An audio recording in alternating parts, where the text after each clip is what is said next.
Ya. Jadi kita ke mikro dulu. Tolong ya, Tifa, itu di admit ya. Tapi namanya sesuaikan. Ya. Oke, Bapak. Ya, kita bicara ke mikro dulu. Apakah itu KS, apa itu sosiologi, tentunya juga harus mempelajari bagaimana perilaku-perilaku sosial yang lainnya, tentunya dengan keterkaitan dengan ekonomi gitu ya.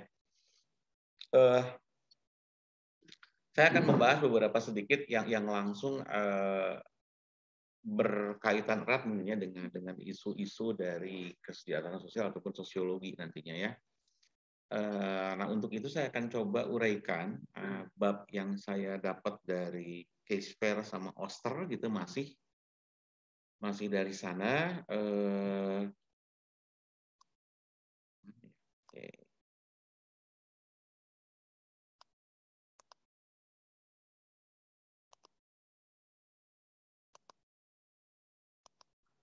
Kelihatan nggak? Kelihatan, Pak. Oke, ya. Kita akan coba bahas dari sini nih.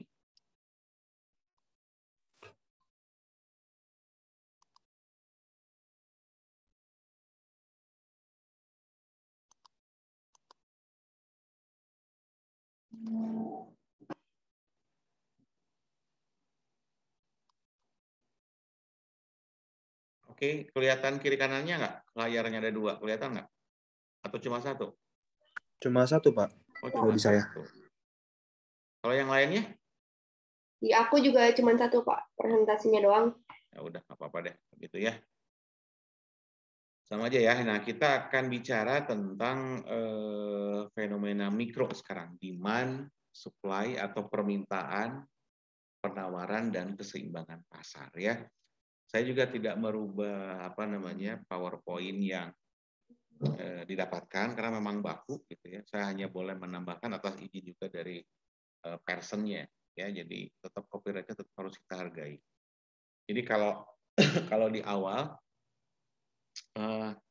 kita lihat ada konsep RTP dan RTK ya. Jadi ini merupakan satu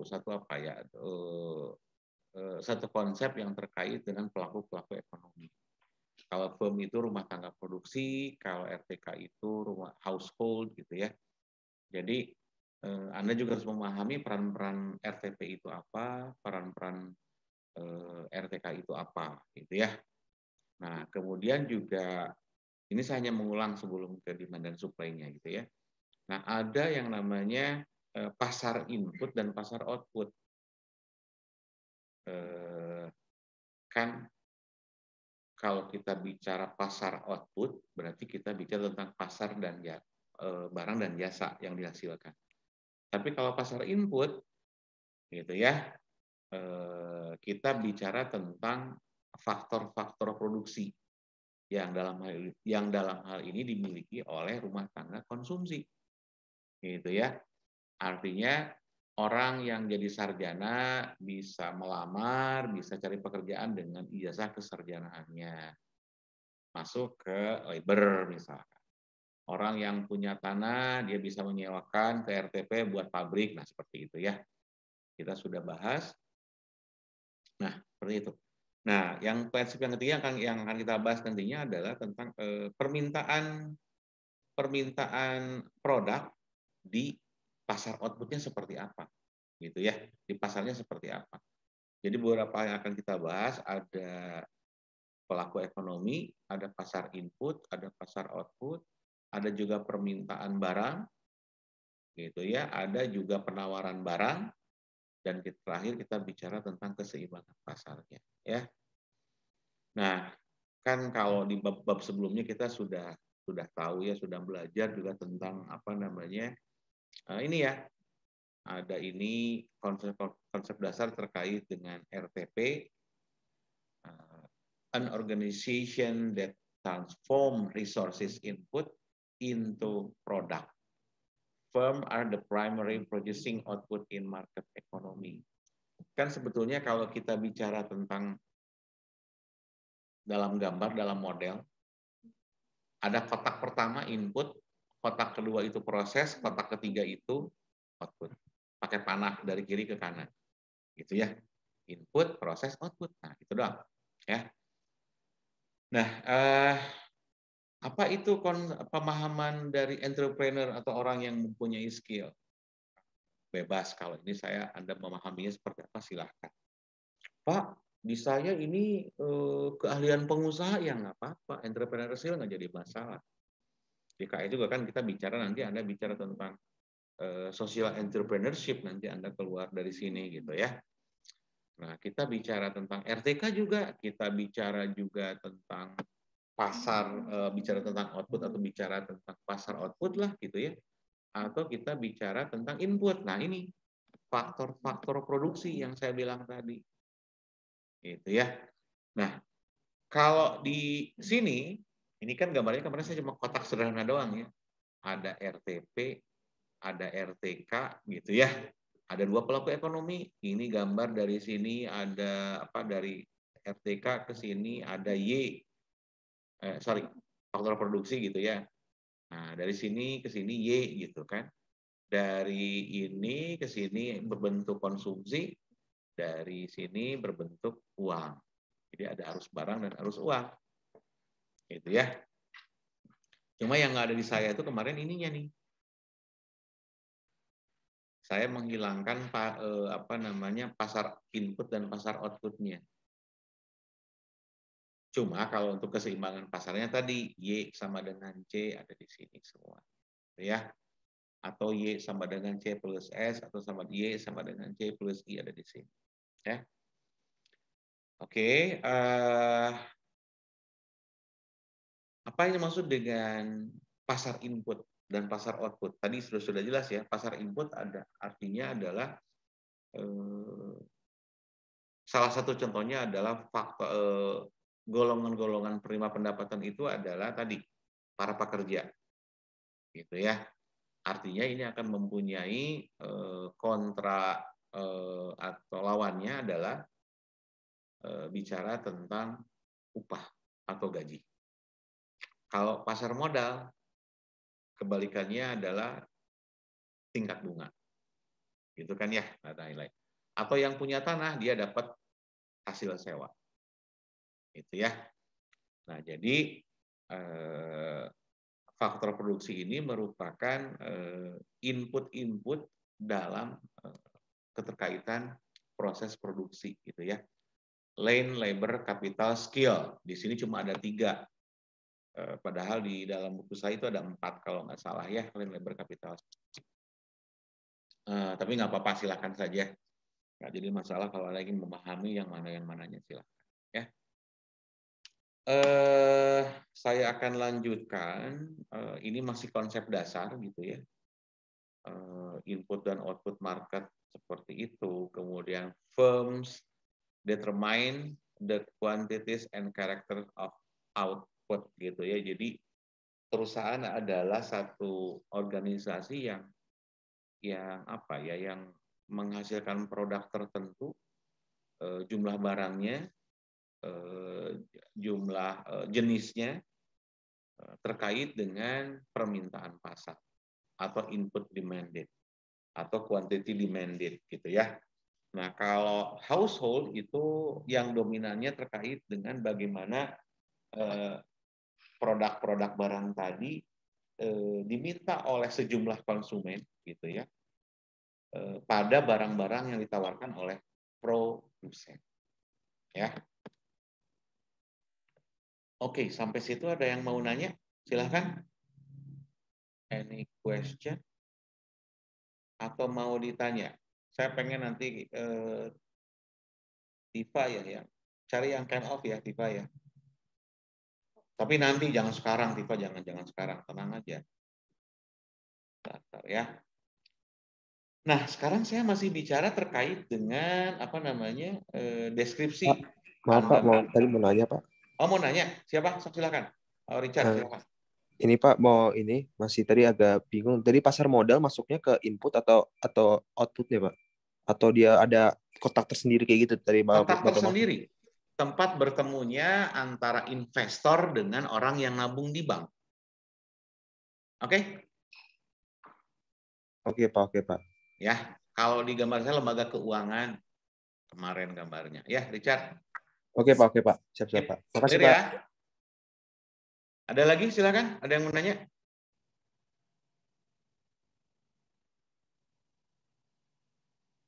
Pak, saya izin nanya. Boleh, silakan. Tadi saya masih kurang ngerti, Pak, maksud dari pasar input itu, faktor-faktor produksi yang dimiliki rumah tangga konsumsi itu maksudnya gimana ya, Pak? Oke, asik. Ada yang mau jawab nggak pertanyaan Keisha? Saya kasih poin deh. Tadi pertanyaan apa Keisha? Maaf, kurang dengar. Richard, Keisha, silakan. Maksud dari pasar input merupakan faktor-faktor produksi yang dimiliki rumah tangga konsumsi. Atau Richard mau? Bapak, saya izin coba jawab, Pak. Oh, siapa ini? Nazmi ya? Nazmi. Iya, Pak. Okay. Tapi mohon maaf kalau salah, penangkapan aku tadi pas waktu Bapak jelasin pasar input mengenai faktor-faktor produksi itu dari pendapatan golongan penerima pendapatan, yakni pekerja yang nantinya. Tarik nafas dalam-dalam. Iya, tenang, jangan panik, Iya, Pak, siap. Tenang agak aja. deg-degan sih, Pak. Tenang. Takut salah, Pak, tapi mau coba jawab dulu gitu, Pak. Iya, izin jawab, jadi tadi sepenangkapan saya pas waktu Bapak jelasin mengenai pasar input yang faktor-faktor produksi itu tentang golongan penerima pendapatan, yakni labor atau misalkan pekerja yang nantinya menerima gaji, seperti itu, Kay. Mohon maaf kalau salah, Pak. Oh, benar tuh, udah benar. Lanjutin lagi dong. Maksud cuma satu contohnya, 4-4-nya dong. Ya, terus kemudian yang pertama kan tadi ada labor, yang tadi saya jelasin kan labor, terus yang pertama itu ada land, yaitu orang-orang penerima sewa, Pak. Jadi kan land itu pemilik lahan. Nah, nantinya kan akan menerima hasil sewa. Terus berikutnya itu ada capital atau pemilik modal. Nah, yang terakhir itu ada skill atau entrepreneurship, yaitu orang-orang yang menerima, yang mempunyai kemampuan yang nantinya juga akan dapat digaji gitu, Pak, sepemahaman saya. Yang dapat menghasilkan keuntungan. Iya, nah iya gitu, Pak. Nah, ya itu, Pak. Oke ya, saya persingkat. Bagus, dapat poin 2,5 dari saya, Tifa, tolong. Ya, Pak. Oke, jadi gini, Kay. Jadi apa yang dimaksud dengan pasar input itu sebagai faktor produksi itu apa sih? Nah, kan kita diasumsi di kuliah awal mengasumsikan bahwa hanya rumah tangga konsumsi saja yang menguasai faktor-faktor produksi. Gitu ya. Artinya apa? RTK mau nih jual keahliannya, mau menyewakan tanahnya, gitu ya. Mau memberikan sejumlah uangnya untuk pakai modal gitu ya. Nah, artinya kalau kita dasarkan bahwa hanya ada 4 faktor produksi tadi kata Nazmi, land, labor, capital, skill. Nah, RTK inilah yang mempunyai keempat faktor produksi tadi. Kan kalau didiemin nggak dijual, tidak menghasilkan barang yang lebih baik gitu ya. Betul nggak, Kay? Nah, dijualnya di pasar input. Kenapa pasar input? Iya, kan dia harus jual juga dong keahliannya, jual juga, konversikan juga tanah menjadi sewanya, kayak gitu. Namanya di pasar input. Siapa yang beli? RTP. Gitu. Untuk diolah, untuk dipakai di pabrik. Gitu, Kay. Perkiraan jawaban saya. Clear ya? Iya, Pak. Makasih, Pak. Sama-sama. Saya lanjut ya. Masih ada nggak? Silakan. Saya lanjut, Kay. Bisa saya lanjut, Kay? Bisa, Pak. Oke, saya lanjut ya. Saya mau nanya, Pak. Sok nanya deh ya. Siapa? Apa, Richard? Ini, Pak. Jadi kalau orang yang punya website judi itu termasuk skill nggak, Pak? Aku tahu arahnya kemana. Paling Kak Ika, Kak. Iya, Pak. Kalau gitu termasuk kemana? Gitu Skill ya? juga nggak, Pak? Kenapa? Iya, itu salah satu efek dari ketidakseimbangan pasar uang. Ketidakseimbangan pasar uang. Nanti itu ada aplikasi dalam penentuan di dalam pasar uang. Nanti ya, jangan sekarang. Ya, Oke Pak, siap Pak. Ya. Oke Pak. Sip, saya lanjut dulu ya. Eta mangke bisa nanti nyerempet kemana-mana lagi nanti. Ini orang kelas 4 diskusi tentang ini, nanti kita kena lagi. Ya, saya lanjut dulu ya. Nah ini. Kalau kita bicara tentang pasar, permintaan suatu barang, berarti di pasar output kan, gitu ya. Bahwa permintaan barang itu biasanya diminta oleh konsumen, ya. Dan keputusannya murni dari konsumen itu sendiri, ya. Nah, permintaan itu ada beberapa faktor yang mempengaruhi bahwa seseorang kan memilih barang. Pertama, bahwa harganya berapa sih, kan gitu ya.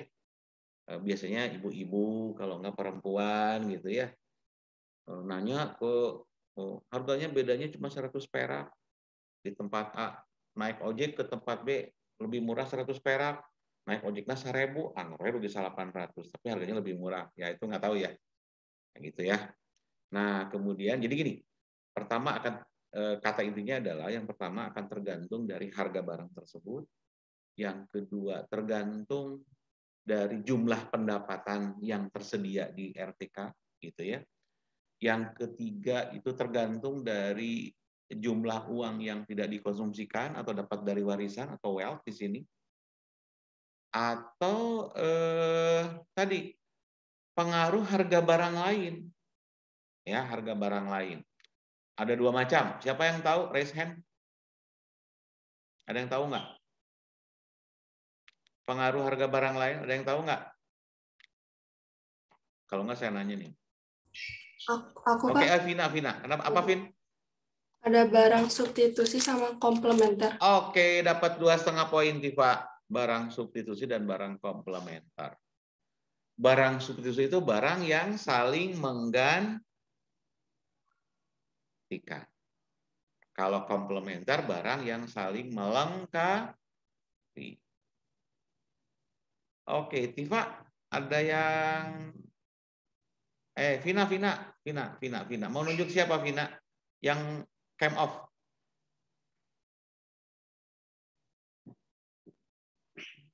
Kalau di saya Rani, Pak. Siapa? Rani. Rani mana Rani? Rani dengar saya nggak? Dengar, Pak. Oke, Ran. Contoh barang substitusi apa sih?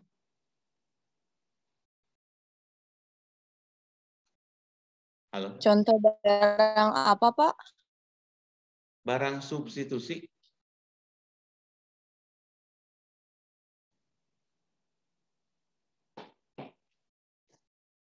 Halo? Rani? Hilang ya? Ada nggak? Masih ada nggak? Ya, tolong. Pak, sinyalnya.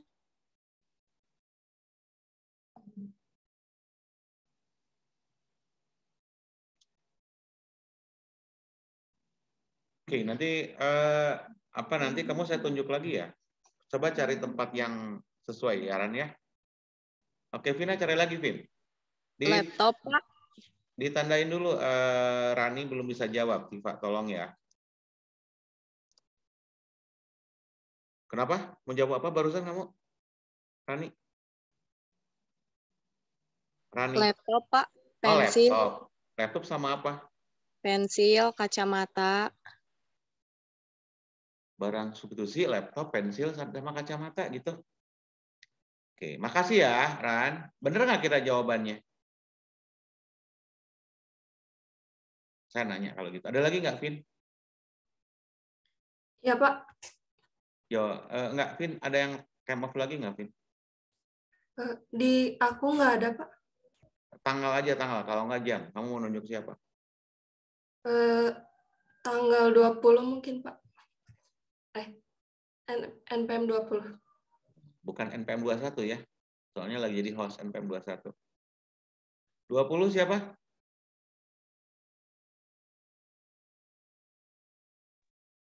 Pak.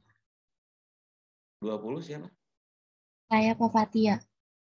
Fatia, betul nggak pensil, laptop, kacamata itu barang substitusi? Kurang tepat ya Pak. Ya, bukan kurang tepat, salah gitu ya. Jadi jangan asal jawab, jangan asal bunyi ya. Saya nggak nyaman nih saya ngajarnya. Ya mungkin saya belum ketemu Anda langsung, tapi kalau saya marah saya boleh juga gitu ya. Jangan asal bunyi doang dong gitu ya. Tadi sudah jelas barang saling menggantikan ya. Oke, jadi kira-kira apa jawabannya Fatia? Pensil sama pulpen. Pensil sama pulpen, iya. Tapi kalau laptop dengan pensil itu bumi sama langit gitu ya. Jadi tolong perhatikan kalau saya nanya jangan asal bunyi. Gitu. Ya. Jadi lagi puasa nih ya, jangan sampai juga kita jadi kemana-mana ya. Oke, itu ya. Makasih Fatia. Tifa dicatat ya tadi ya yang nggak bisa jawab ya, Tifa. Oke. Itu ya. Makasih Tifa. Ya, nah kalau bicara tentang barang itu barang substitusi saling menggantikan gitu ya. Pensil dengan pulpen gitu ya. Kemudian kita bicara tentang apa namanya nasi dengan jagung misalkan kan kayak gitu sebetulnya. Jadi rasanya nggak mungkin gitu kalau nggak asal bunyi laptop sama kacamata sama pensil. Saya juga nggak pinter tapi juga nggak bego-bego amat gitu ya. Makanya saya jadi dosen juga di pembimbing Anda juga nggak suka kalau saya Anda bicara asal bunyi kayak gitu. Ya. Oke, jangan sampai dan Anda boleh laporkan kok. Kalau saya bersikap seperti ini boleh laporkan ke Bu Rista boleh. Ya, silakan. Kalau misalkan Pak Ari marah gara-gara ini, silakan. Ya.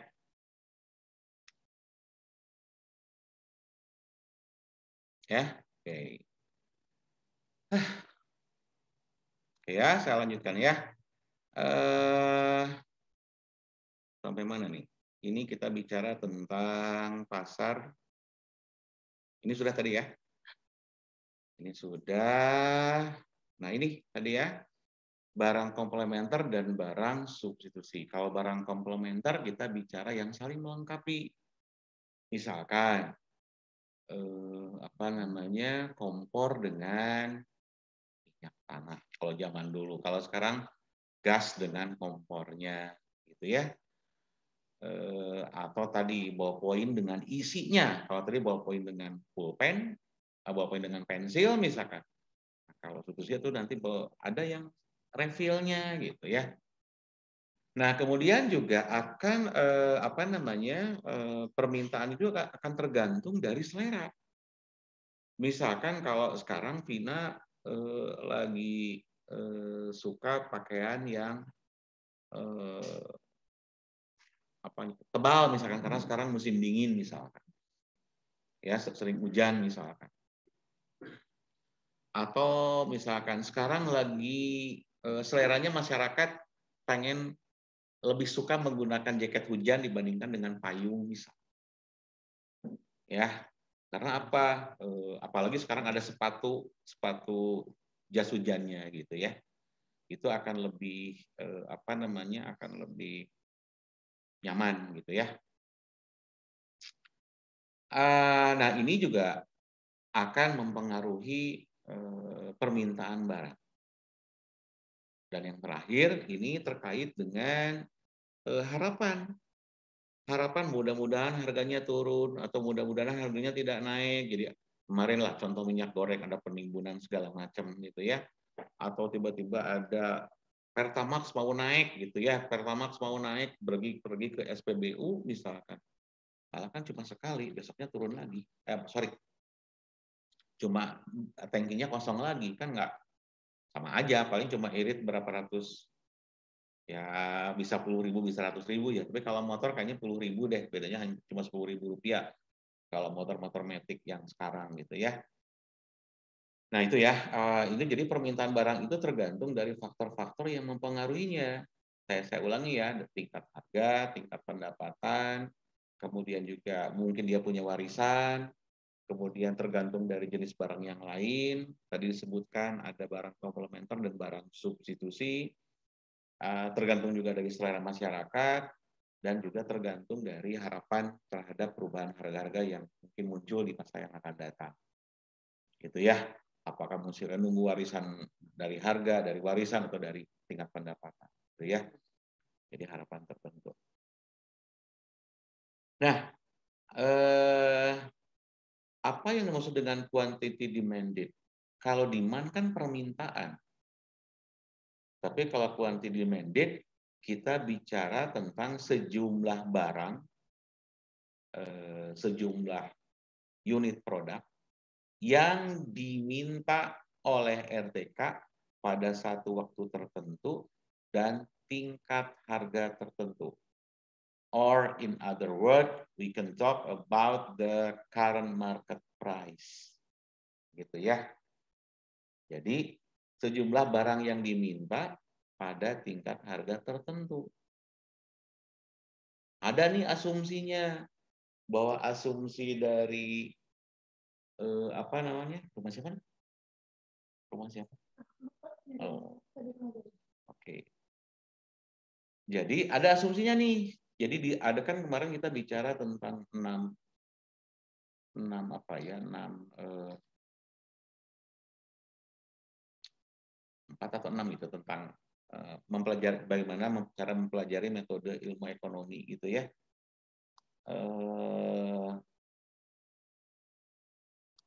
Itu ya, jadi apa namanya, ceteris paribus. Nah, kemarin kita bicara ceteris paribus, bicara fallacy of composition, bicara tentang apa namanya,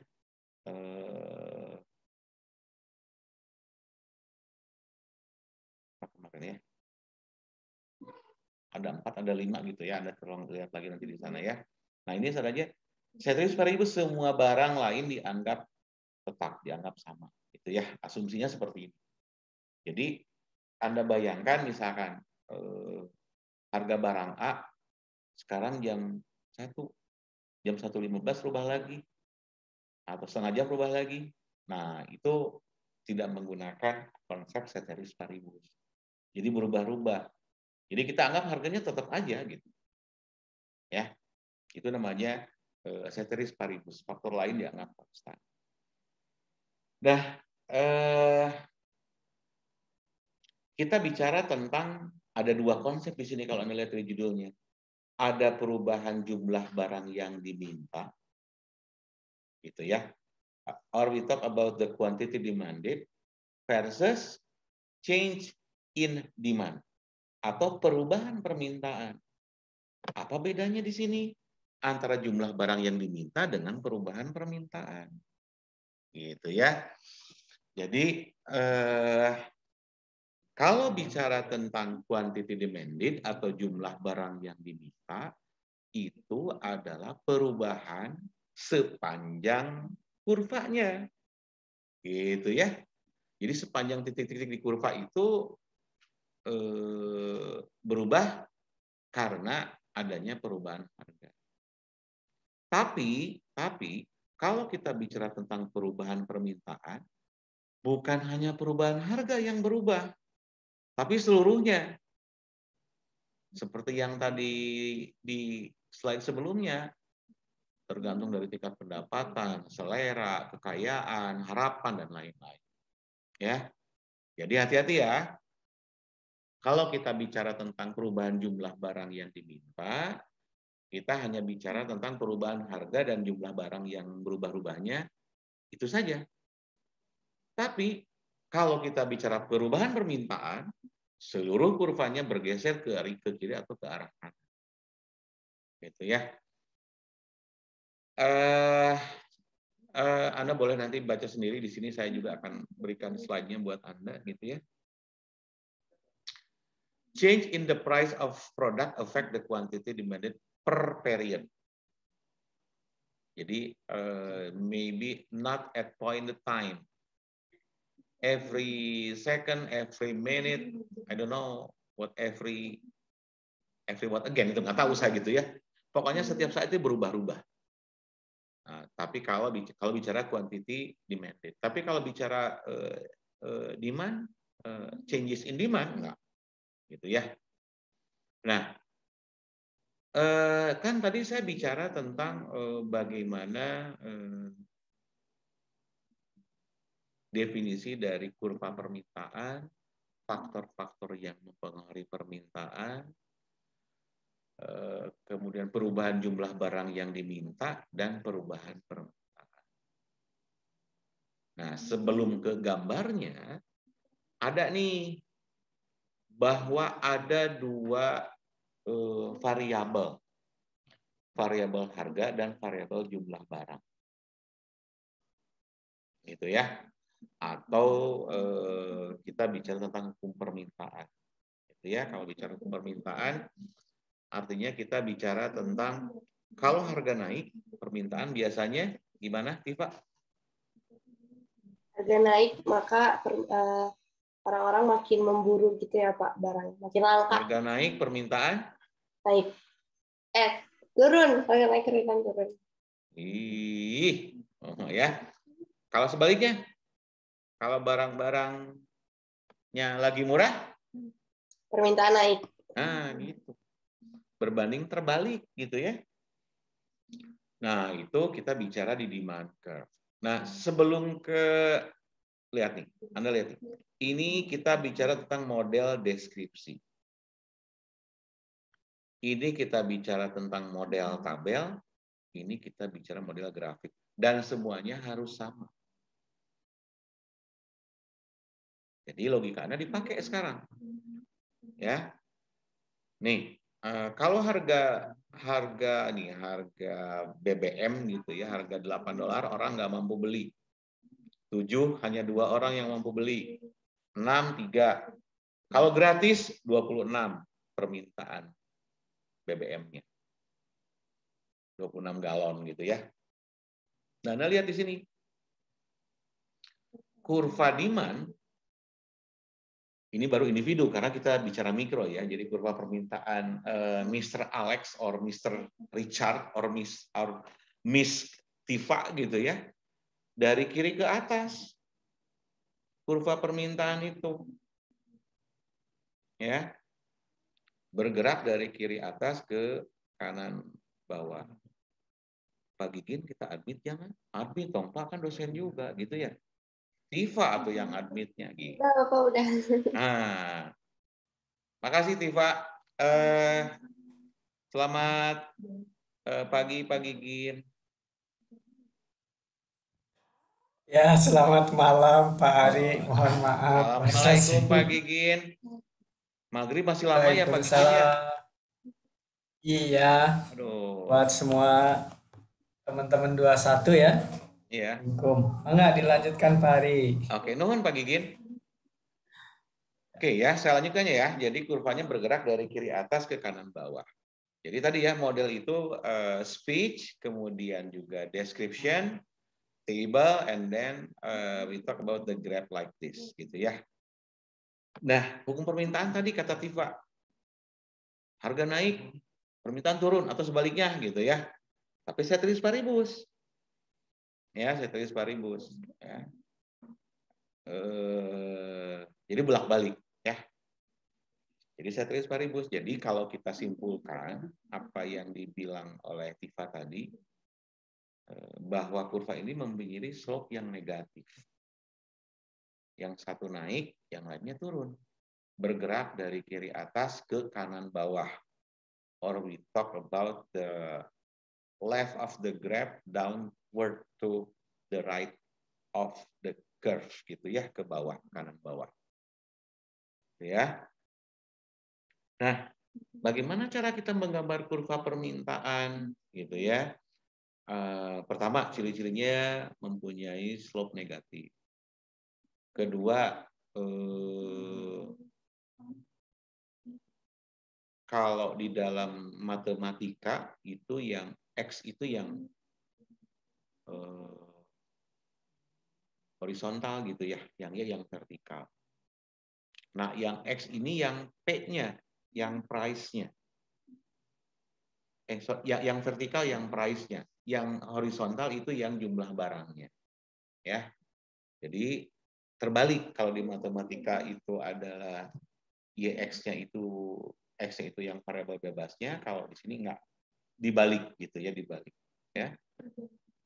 Nah, kita akan lihat ini jenis-jenis barang normal, barang-barang inferior. Anda lihat, saya hanya ingin memperlihatkan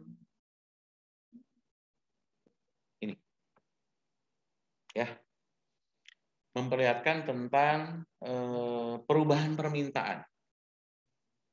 Nih, kalau tadi kan the quantity demanded ini sepanjang kurvanya ke sini, ya, sepanjang kurvanya. Jadi berubahnya sepanjang titik-titik ini. Tapi kalau kita bicara tentang changes in demand, bergeser semuanya ke arah kanan, kalau nggak ke arah kiri.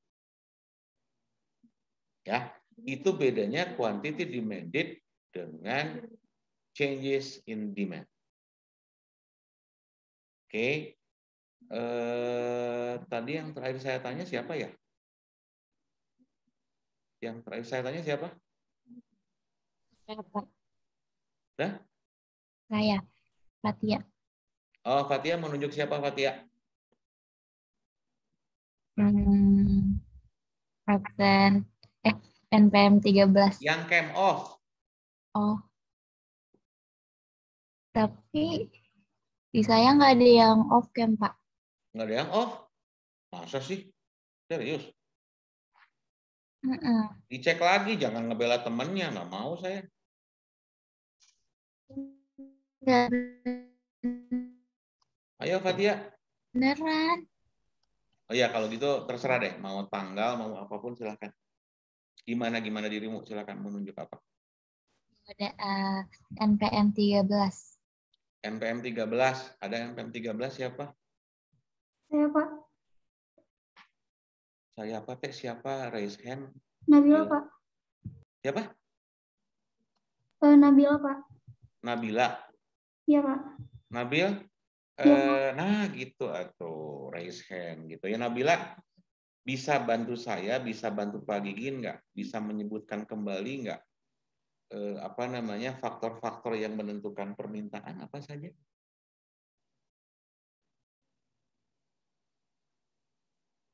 Nabil? faktor-faktor yang menentukan permintaan ya, Pak? Yang mempengaruhi permintaan seseorang apa saja? Harga barang. Harga barang. Jumlah pendapatan. Jumlah pendapatan, keren. Terus jumlah uang yang tidak dikonsumsikan. Bentuk apa aja tuh yang tidak dikonsumsikan tuh? Ada 3 tadi. Ada 2 deh, sebutin 2. Apa? Warisan, Pak. Warisan. Terus apa lagi? Satu lagi lupa, Pak. Barang komplementer dan barang Substitusi. Substitusi. Nah, ulangi, barang komplementer barang apa? Barang komplementer tuh yang kayak saling melengkapi gitu, Pak. Apa contohnya? Misalnya kayak mobil sama ban mobil, terus kompor sama gas, HP sama charger. Oke, makasih Nabila. Nabila menunjuk siapa, Nabila? NPM 22 deh, Pak. 22 mana 22? Saya. Asik. Gisel ditunjuk. Ya, yang kemarin salah ke Teh Jahara ya.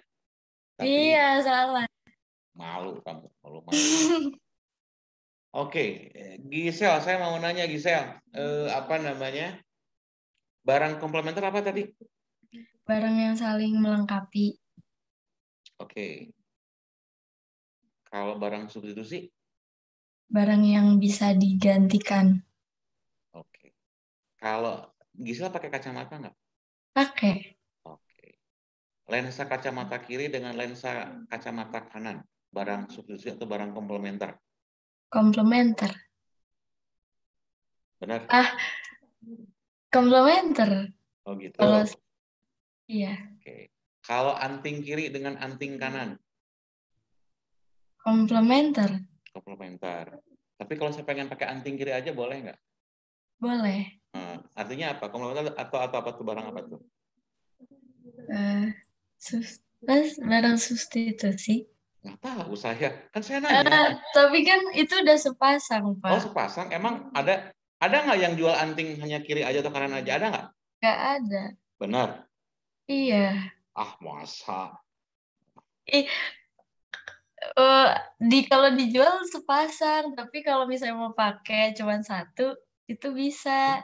Oh, emang kamu tukang anting nggak juga kan? Kamu mahasiswa?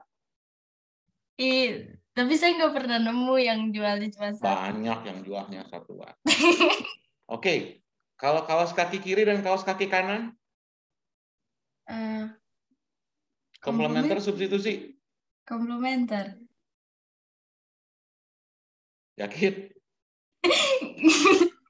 Kok Bapak ketawa? Enggak, Substitusi. Sebenarnya komplementer substitusi, dari kumaha. Tunggu, kan? Udah barang komplementer. Oke, makasih. Ya, oke Bapak. Kamu nanya siapa lagi sekarang? Siapa ya? 43 deh Pak. 43, mana 43? Jangan salah chat lagi ya kamu. Saya Pak. Bapak maaf. Oh, Marwah. Selamat pagi, Marwah. Pagi, Pak. Oh, pagi gitu. Semangat terus kalau pagi ya. Marwah, tadi barang komplementer contohnya apa? Satu aja sebutin. Misalnya tadi kata Nabila ada ban mobil sama ban mobil, Pak. Mobil sama ban mobil? Iya. Terus Contoh ada pulpen sama tinta. Apa? Pulpen sama tintanya. Atau enggak kopi sama gula. Kopi sama gula. Kalau saya sama Pak Ferry sukanya kopi pahit, nggak pernah pakai gula. Bohong cina kata dia. Oke lah, kopi sama gula lah ya. Ini kata kakak-kakak Anda di sini nanti yang membimbing artikel soalnya. Jadi saya menyerah kalau sama kakak Anda nyebutin gitu ya, kopi sama gula, Marwah ya. Sekarang gini, Marwah, kalau misalkan harga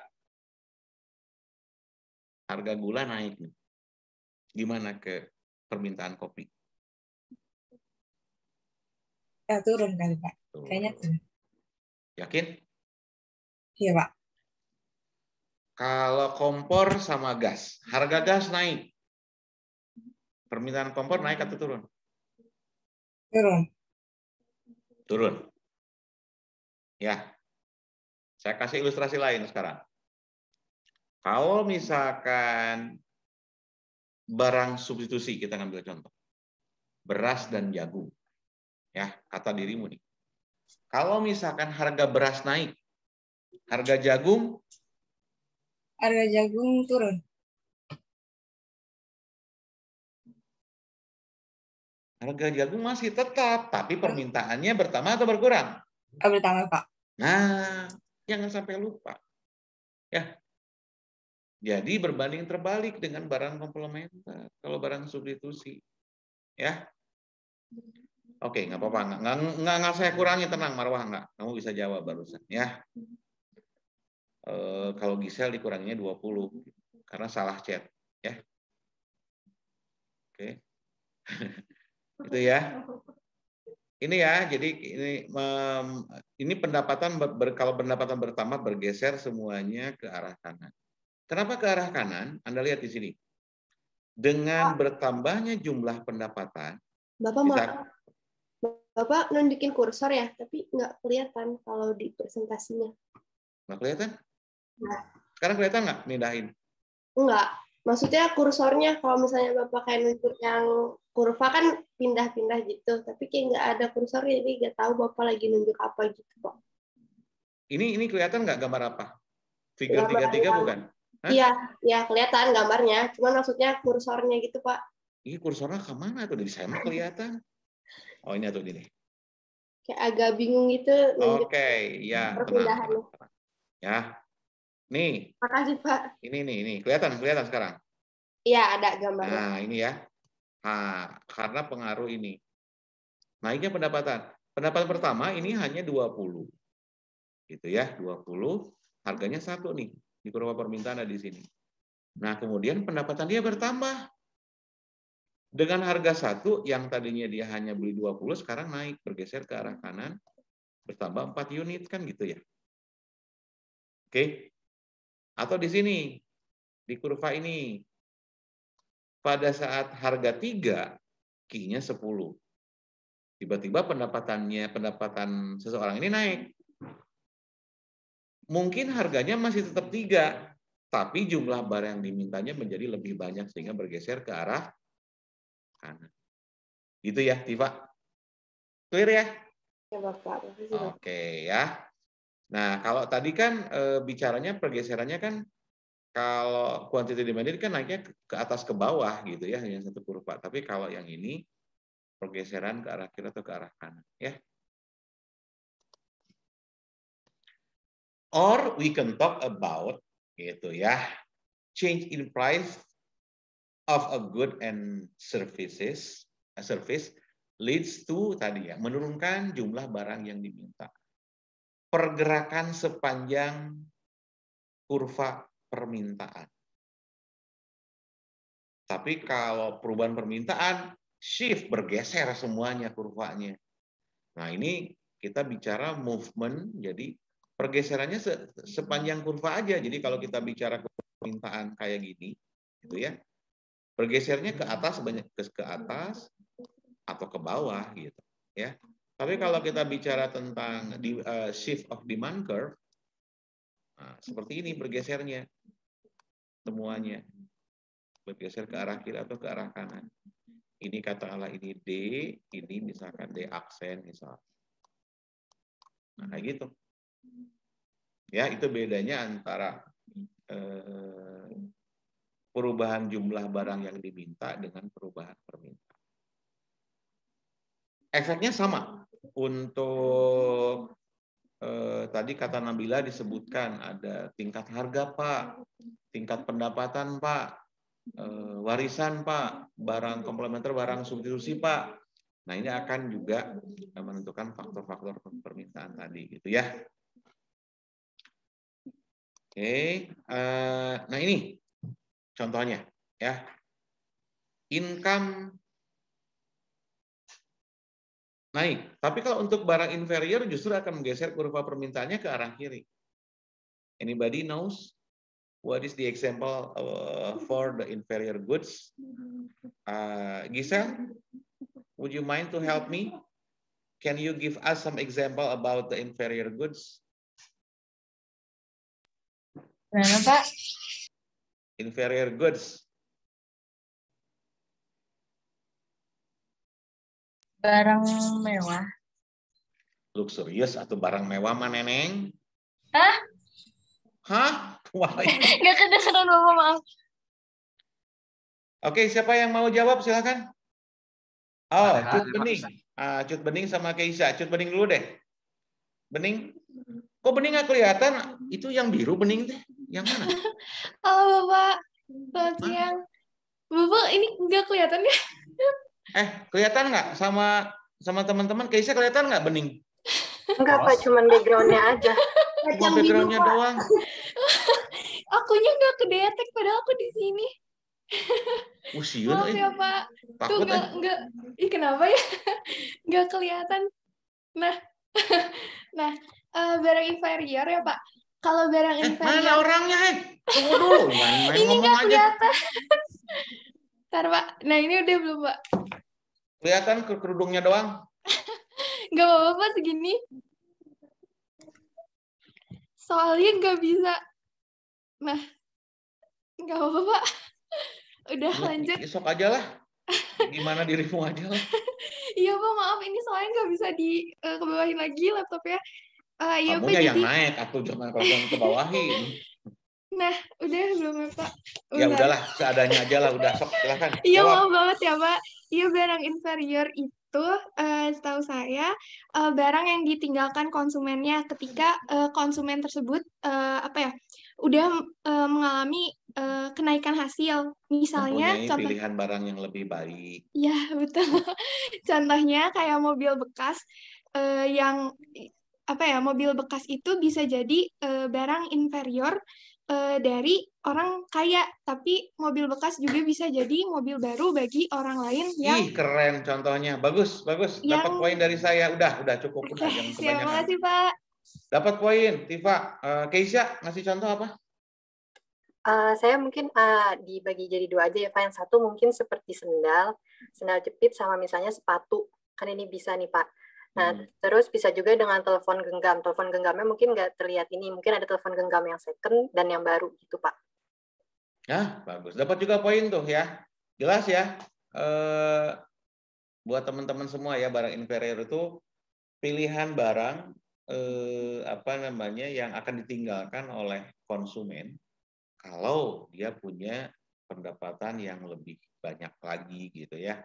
Atau di sini contohnya hamburger gitu ya. Hamburger itu kan junk food, barang yang makanan yang bikin juga kita nggak sehat. Tapi kata orang luar. Tapi kalau di sini Pak boro-boro diskonnya gitu ya. Beberapa miliknya banyak yang ke sana. Ya, jadi banyak yang dipilih justru kalau junk food di kita. Asa gaya itu makan pakai burger, padahal lebih sehat makan nasi merah gitu. Nah, ini yang contoh dari bagaimana satu perubahan yang diakibatkan karena perubahan tingkat harga. Ya, contohnya gini, price hamburger ini teh? Ini apa sih tulisannya? Apa tulisannya? Rises. Rises, Pak. Rises ya. Harga hamburger naik di sini. Ya. Nah, ini kurva yang pertama seperti ini. Kurva yang pertama seperti ini. Gitu ya, kurva yang pertama seperti ini. Harganya tadinya 1, sekian, naik ke atas ke sini. Gitu ya, naik ke situ. Yang tadinya jumlah yang bisa dibelinya sebesar ini, turunlah. Gitu ya. Nah, kemudian yang kedua, ini naik pendapatan gitu ya. Pendapatan naik ya. Nih, bergeser ke arah kiri. Nah, akibat dari kenaikan ini, kenaikan income, satu, ini akan bergeser permintaan ke arah kanan, tapi barang yang lainnya gitu ya, Nah, untuk barang ininya, untuk burgernya akan bergeser yang tadinya D0 ke arah kiri ke sini, berkurang. Ya. Kalau barang yang lebih bagusnya akan bergeser ke arah kanan. Pengganti burger itu apa misalnya? Apa ya pengganti burger? Hotdog. Oh, sama aja kalau gitu ya. Ya pokoknya yang lebih sehat gitu ya ke arah kanan. Karena uangnya naik. Ya. Nah, ini saya baru sepertiganya sebetulnya ya. Ini kita bicara tentang permintaan di pasar seperti apa. Permintaan pasar gitu ya, sejumlah barang dan jasa yang diminta pada waktu tertentu oleh RTK gitu ya. Nah, seperti itu. Nah, seperti ini bentuknya. Pokoknya dari kiri ke atas ini bentuk macam-macamnya, cuma saya sama Pak Gigin nggak akan memberikan detailnya. Yang ini long term, yang ini short term, enggak. Pokoknya karakteristik dari demand curve udah seperti ini. Bergerak dari kiri atas ke kanan bawah gitu ya. Nah, kalau tadi kita bicara tentang demand curve, sekarang kita bicara supply curve gitu ya. Supply ini adalah salah satu aktivitas yang dilakukan oleh RTP, menghasilkan barang dan jasa. Buat apa? Untuk menghasilkan nilai barang yang lebih tinggi. Nah, nilai barang yang lebih tinggi itu merupakan profit nanti bagi perusahaan. Nah, profit itu sendiri merupakan perbedaan antara atau selisih antara pendapatan dikurangi dengan biaya atau revenue minus cost-nya berapa. Gitu ya. Sama seperti definisi kurva permintaan gitu ya. Quantity supplied adalah sejumlah barang yang ditawarkan oleh RTP gitu ya pada waktu tertentu. Nah, supply schedule menunjukkan seberapa banyak produsen mampu menghasilkan barang pada setiap tingkat harganya. Gitu ya. Oke, nah gambarnya seperti apa sih gitu? Atau definisinya seperti apa sih? Nah, hukum permintaan siapa tadi yang terakhir teh?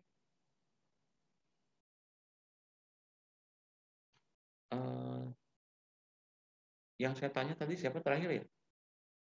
Saya, Yang Pak. jawab. Oh ya, Marwah menunjuk siapa Marwah? NPM 8, Pak. NPM 8 siapa? Raise hand. Panindia, oke. Assalamualaikum. Waalaikumsalam, Pak.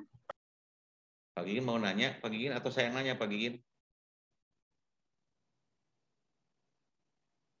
Jangan tegang dulu ya kamunya ya. Saya lagi nyari yang susah nih soalnya pertanyaan. Oke, Panindia. Tadi kalau bicara tentang hukum demand, harga naik, permintaan turun. Gitu ya. Nah, sekarang kalau kurva supply gimana? Hukum penawaran gimana? Satu. Bentar.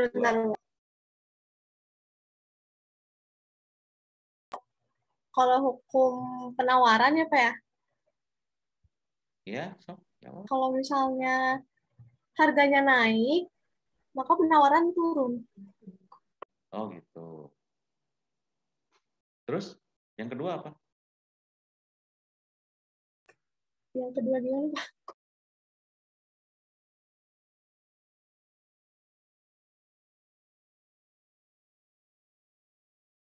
Satu. Mohon maaf, Pak, boleh diulang nggak, Pak, pertanyaannya? Hukum penawaran, saya nanya hukum penawaran doang.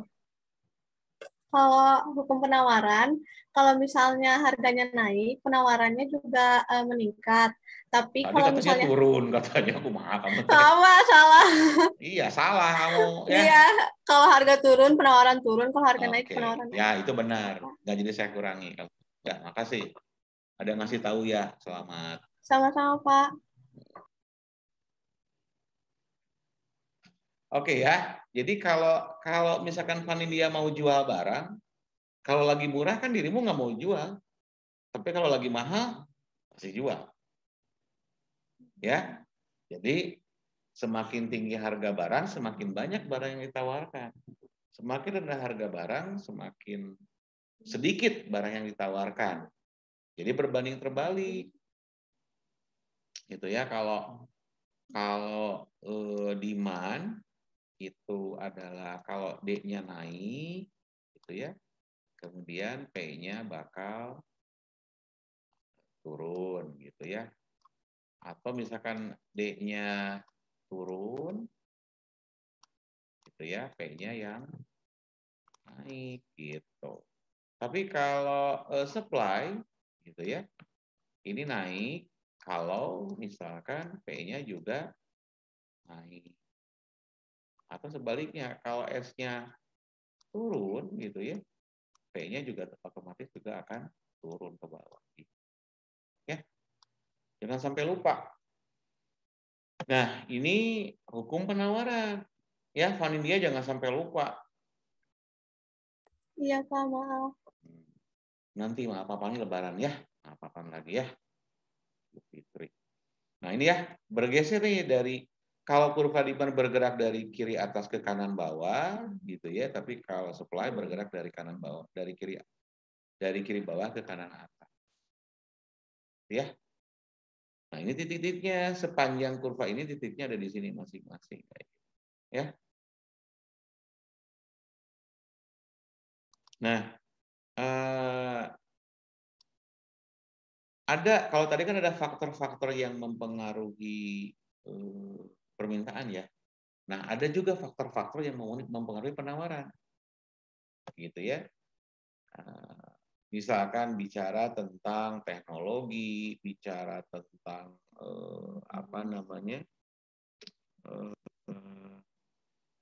jumlah faktor produksi yang diperoleh gitu ya. Sehingga ini akan tergantung dari biaya produksinya. Atau misalkan akan bergantung juga kepada di sini nih dari rangkum ya. Pertama, misalkan terkait dengan produk itu adalah tingkat harga barang dan jasanya. Kemudian terkait dengan biaya produksi. Ketiga, harga yang terkait dengan barang-barang yang diproduksi, gitu ya. Nah, ini tadi kenapa saya bicara tentang pasar input. Nah, labor, kapital, sama lainnya ada di sini. Jadi kalau misalkan tingkat bunga lagi tinggi, berarti harga barang juga akan tinggi. Tingkat bunga sewa lagi tinggi, harga juga barang nanti yang ditawarkan bakal tinggi juga, gitu ya. Nah, dan seterusnya. Ya. Nah, satu tadi. Kalau kita bicara tadi movement itu pergerakan sepanjang kurva gitu. Ini kan merubah-rubah harga yang ditawarkan. Tapi kalau shift a supply curve, menggeser seluruh kurva semuanya bergeser ya. Jadi kalau kita bicara tentang movement along a supply curve, perubahan jumlah harga barang yang ditawarkannya hanya sepanjang kurva itu saja di satu kurva ya. Tapi kalau misalkan bicara tentang shift a supply curve itu semuanya ya. Nih, kalau misalkan dari sini ke sini ya, Anda lihat.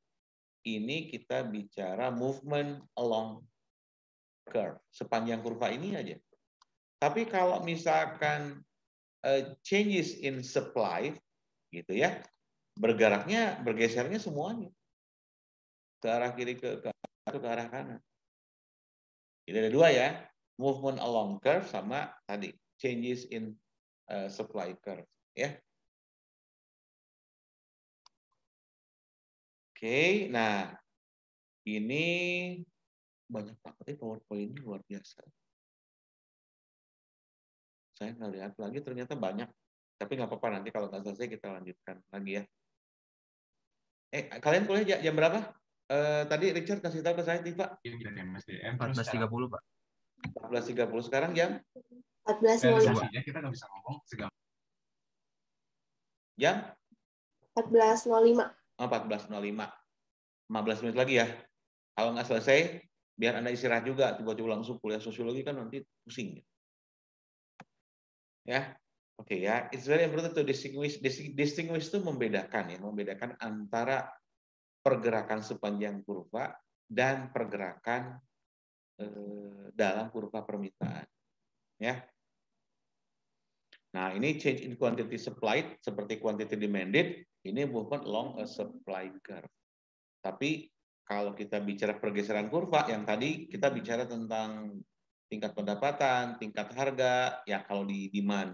Ya, tapi kalau di sini bicara tentang biaya produksi, harga inputnya atau harga faktor-faktor produksi, teknologi, atau harga barang yang berhubungan dengan barang tersebut, gitu ya. Ini akan menggeser kurva permintaan secara keseluruhan, baik ke arah kiri maupun ke arah kanan. Nah, sekarang ini saya akan lewat. Saya rasa Pak Gigi juga setuju ya kalau kita nggak akan bicara tentang bagaimana kiri kanannya. Nanti kita akan bahas secara khusus ini di elastisitas aja, nanti kita akan bahas ya.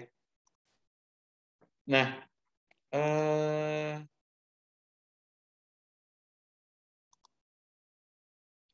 kita gabungkan antara permintaan dan penawaran, ya. Nah, gabungan antara atau titik temu antara kurva permintaan dan penawaran itulah yang dinamakan dengan equilibrium, gitu ya. Jadi kondisi yang menunjukkan di mana sejumlah barang yang ditawarkan dan jumlah barang yang diminta sama. Sepakat antara penjual dan pembeli. Nah, pada saat ini atau pada saat kondisi ini tidak ada kecenderungan untuk harga itu berubah, nggak ada karena sudah sepakat.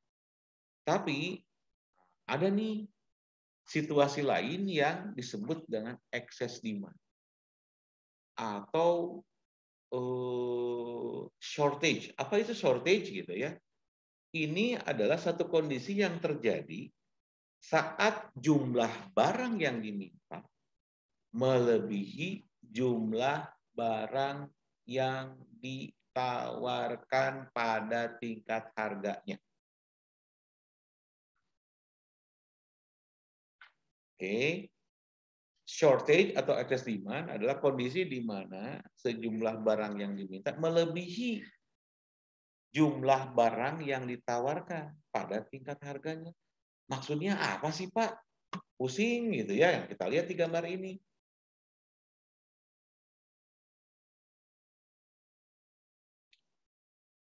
Oke, ada yang mau bantu saya menjelaskan ini? Sama Bapak aja dulu deh, Pak. Kita pusing. Oke ya, kita lihat. Nah, yang dimaksud dengan excess demand ada katanya di sini nih. Excess demand ada di sini. Ya. Anda lihat di titik ini. Karena ini titik apa ya? Titik X gitu, coba titik X di sini ya. Pada titik X di sini, jumlah barangnya 50.000. Exceed banyak yang diminta. Melebihi ini. Ya, melebihi. Jadi apa namanya? Permintaannya banyak. Tapi belum ketemu harganya karena produsen nggak mau jual harga segitu. Ya. Jadi akan ada kekurangan permintaan di pasar nih sebesar antara 50.000 kurangi 25.000. Nih, kekurangan. Seperti kita sekarang permintaan minyak gitu ya. Atau permintaan tidur naik deh. Atau minyak dulu contohnya ya, minyak dulu deh contohnya ya. Nah, nggak ketemu karena si produsen nggak mau jual dengan harga 1,75, nggak mau jual. Artinya produsen ini akan coba nanti nanya, oke deh saya naik, saya nurunin permintaan saya. Nah semakin naik sampai ke titik inilah, akhirnya ketemu di harga 2, tapi jumlah kinya berkurang. Yang tadinya 50.000 berkurang menjadi 40.000. Sepakat juga tadi sesuai dengan hukum penawaran. Semakin harga naik, semakin banyak yang ditawarkan. Anda lihat panah ke sini. Terus naik ke atas kan ke sini naik. 1,75, 1,8 sampai ketemu di harga 2. Key-nya bertambah banyak. Lihat dari kiri ke arah kanan. Ya. Nah, kalau tadi ada excess demand, sekarang kita bicara excess supply. Ini akan mempunyai kecenderungan menurunkan harga barang. Gitu ya. Nah, contohnya gambar seperti ini. Jadi kalau excess demand ada di bawah tadi, excess supply ada di atas. Artinya apa? Terlalu banyak barang yang ditawarkan. Ada 65.000 barang ditawarkan, tingkat harganya sebesar 3. Produsen nggak mikirin kemampuan konsumen, nggak kuat karena nggak ketemu nih dengan kurva demand-nya. Makanya si produsen nurunin harga terus ke bawah, terus ke bawah, terus ke bawah gitu ya sampai ketemu di titik harga 2. Barulah titik harga 2 ternyata ini juga sama. Semakin turun ke bawah, semakin dia mendekati keseimbangan. Nah, di titik inilah terjadi transaksi antara penjual dan pembeli. Ya.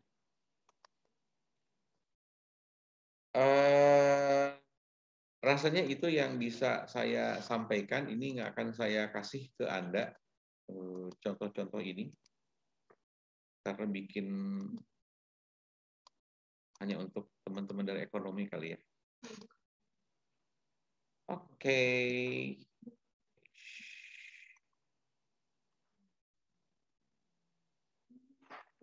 Richard, silahkan.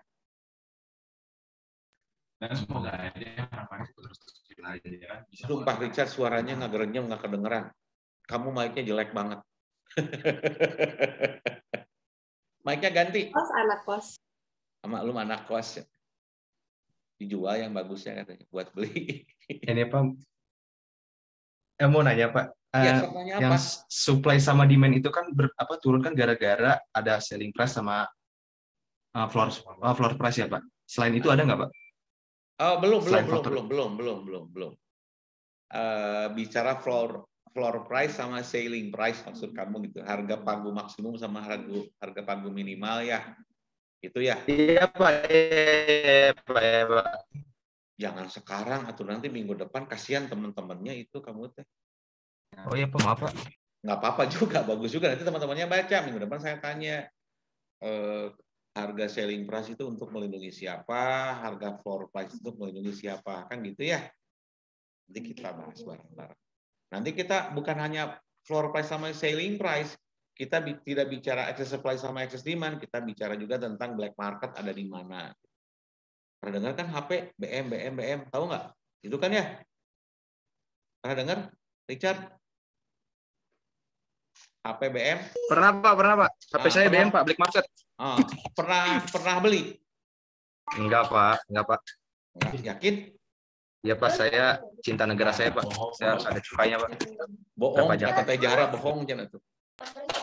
Enggak Pak, serius Pak. Oke, jadi gini ya, black market itu adalah penjualan harga barang di luar harga yang sudah ditetapkan di pasar, di luar harga barang equilibrium. Tapi penjelasan untuk selling price, floor price, dan lain-lain, saya akan jelaskan minggu depan. Barusan, saya yakin ada juga yang Bapak ngomong apa sih, banyak pusing juga sebetulnya. Tapi nggak apa-apa, minimal Anda sudah dapat pemahaman dari saya. Sebelum saya tutup, Pak Gigin mungkin ada tambahan atau cukup dulu Pak Gigin, mangga.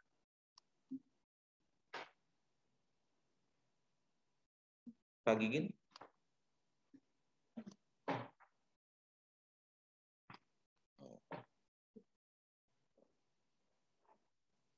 Tifa. Ya Pak Ari. Ada tambahan, rasanya juga kasihan teman-teman nih sudah bentar lagi mau kuliah di sosiologi. Ya sosiologi ya. Ini saya terima telepon dari Bu Desi dulu. Saya kira dari saya belum ada Pak Ari, belum. Oke. Nuhun Pak Gigin. Nanti kita ngobrol Pak Gigin ya. Enggak. Mau pada ujian katanya. Oke ya buat teman-teman. Oh, pada ujian, kasihan kalau pada ujian. Oke, kalau gitu saya tidak berlama-lama lagi. Selamat belajar. Salam dari Bu Desi Pak Ari. Oke. Mohon kalau tadi agak ini ya, kalau agak kencang tadi karena saya pengen juga Anda dapat yang terbaik ya.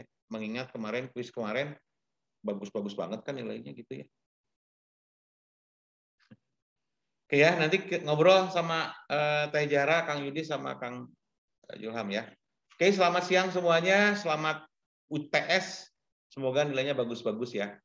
Assalamualaikum warahmatullahi wabarakatuh. Dadah semuanya. Terima kasih.